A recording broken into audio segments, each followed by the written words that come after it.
మహబూబాబాద్ జిల్లా డోర్నకల్ పట్టణంలో కొత్త రాంబాబు ఆధ్వర్యంలో శ్రీ హనుమాన్ వ్యాయామశాల ప్రారంభించారు.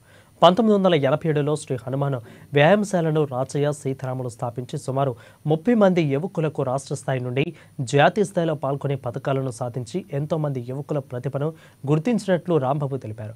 కొంతమంది రాజకీయ నాయకుల కుట్రతో వ్యాయామశాలను అక్రమంగా కూల్చివేశారని ఆరోపించారు.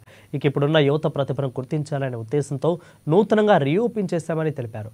శ్రీ హనుమాన్ వ్యాయామశాలలో పాల్గొనే యువతకు ఉచిత శిక్షణ ఇస్తామని ఈ అవకాశాన్ని వినియోగించుకోవాలని రాంబాబు పిలుపునిచ్చారు.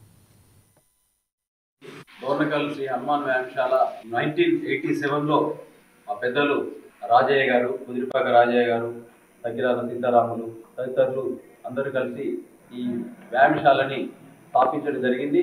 వారు స్థాపించిన తర్వాత వారు కూడా పవర్ లిఫ్టింగ్ లో కూడా నేషనల్స్ ఆడారు. సీతారాములు గారు అయితే మిగతా వాళ్ళు వాసుదేవ్ నాయుడు వెయిట్ లిఫ్టింగ్ చేసిన తర్వాత మేము నేషనల్స్ ఆడి మేము ప్రాక్టీస్ చేసి స్టేట్ నేషనల్లో వెంటనే మా all India universities national 3 times participate చేసాం. మా తర్వాత కూడా స్టూడెంట్స్ ని చాలా మంది బాయ్స్ గర్ల్స్ ని పైకా అయితే PYKKA nationals, school games, all India university వీటిలో మా వ్యాయామశాల నుంచి శిక్షణ పొందిన విద్యార్థులు చాలా మంది నేషనల్ పార్టిసిపేషన్ చేశారు. అదేవిధంగా ఏలూరులో Sai academy sports authority of India వాటిలో కూడా ఇద్దరు కే కుమార్, అనిల్ కుమార్ ఇద్దరికి హాస్టల్ అకాడమీలో స్థాయిలో సీట్లు వచ్చిండే. వాళ్ళు